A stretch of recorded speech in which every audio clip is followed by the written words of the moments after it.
मुंसिफ TV के सभी नाजरीन को यौम आजादी की मुबारकबाद। ಎರಡನೇ ಸ್ಥಾನದಲ್ಲಿದೆ।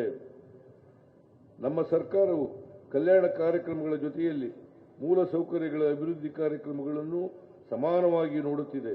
ಬಂಡವಾಳ ವೆಚ್ಚಗಳಿಗಾಗಿ ಈ ವರ್ಷ 83,200 ಕೋಟಿ ರೂಗಳನ್ನು ವಿನಿಯೋಗಿಸುತ್ತಿದ್ದೇವೆ। ಬಜೆಟ್ನಲ್ಲಿ ಶೇಕಡಾ 20.1ರಷ್ಟು ಅನುದಾನವನ್ನು ಮೂಲಸೌಕರ್ಯಗಳ ಅಭಿವೃದ್ಧಿಗಾಗಿ ವಿನಿಯೋಗ ಮಾಡುತ್ತಿರುವ ಪ್ರಮುಖ ರಾಜ್ಯ ನಮ್ಮದಾಗಿದೆ। ಮಹಿಳಾ ಉದ್ಯಮಿಗಳು ಮತ್ತು ಸ್ವಸಹಾಯ ಸಂಘಗಳು ನಮ್ಮ ಸರ್ಕಾರ ಬೆಂಬಲ ನೀಡುತ್ತಲೇ ಬಂದಿದೆ।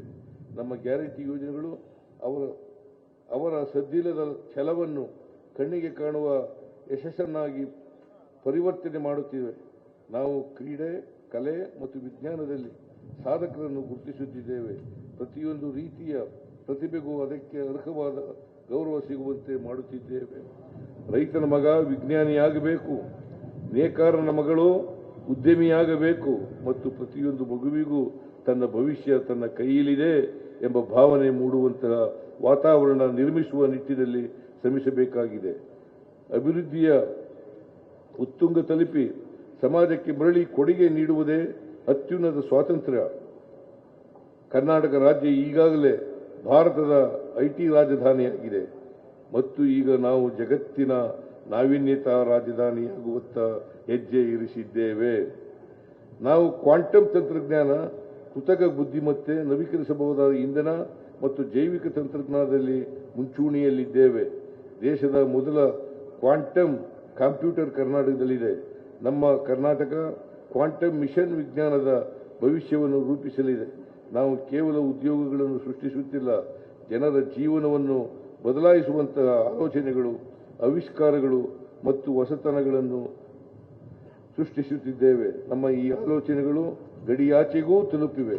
ಪ್ರಾದೇಶಿಕ ಅಸಮಾನತೆಯನ್ನು ಹೋಗಲಾಡಿಸುವ ನಿಟ್ಟಿನಲ್ಲಿ ಶ್ರಮಿಸುತ್ತಿರುವ ನಮ್ಮ ಸರ್ಕಾರವು ಪ್ರೊಫೆಸರ್ ಗೋವಿಂದ ರಾವ್ ಅವರ ಅಧ್ಯಕ್ಷತೆಯಲ್ಲಿ ಸಮಿತಿಯನ್ನು ರಚಿಸಿದೆ।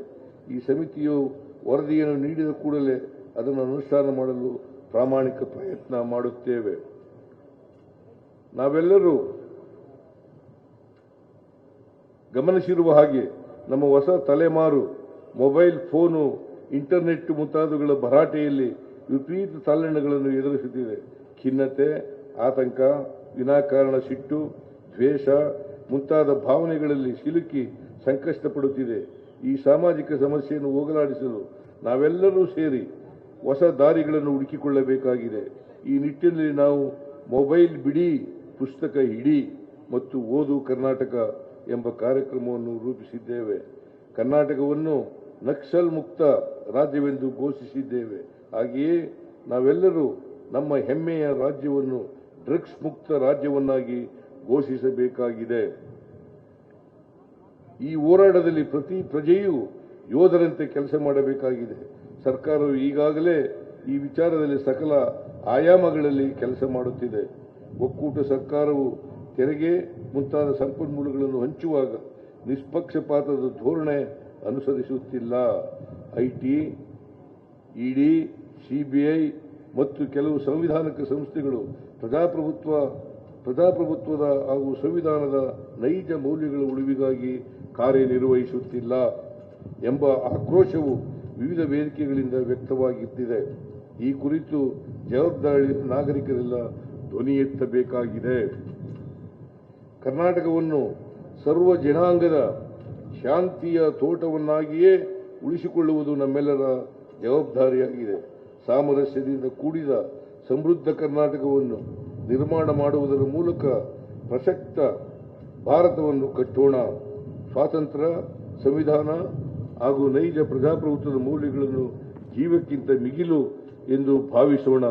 ಸಾಮಾಜಿಕ, ಆರ್ಥಿಕ, ರಾಜಕೀಯ ಸ್ವಾತಂತ್ರ್ಯ ಹಾಗೂ ನ್ಯಾಯಗಳನ್ನು ನಿರಂತರವಾಗಿ ರಕ್ಷಿಸಿಕೊಳ್ಳುವ ಪ್ರತಿಜ್ಞೆ ಮಾಡಿ ಈ ಸ್ವಾತಂತ್ರ್ಯೋತ್ಸವವನ್ನು ಅರ್ಥಪೂರ್ಣಗೊಳಿಸೋಣ। ಜೈ ಹಿಂದ್, ಜೈ ಕರ್ನಾಟಕ, ಜೈ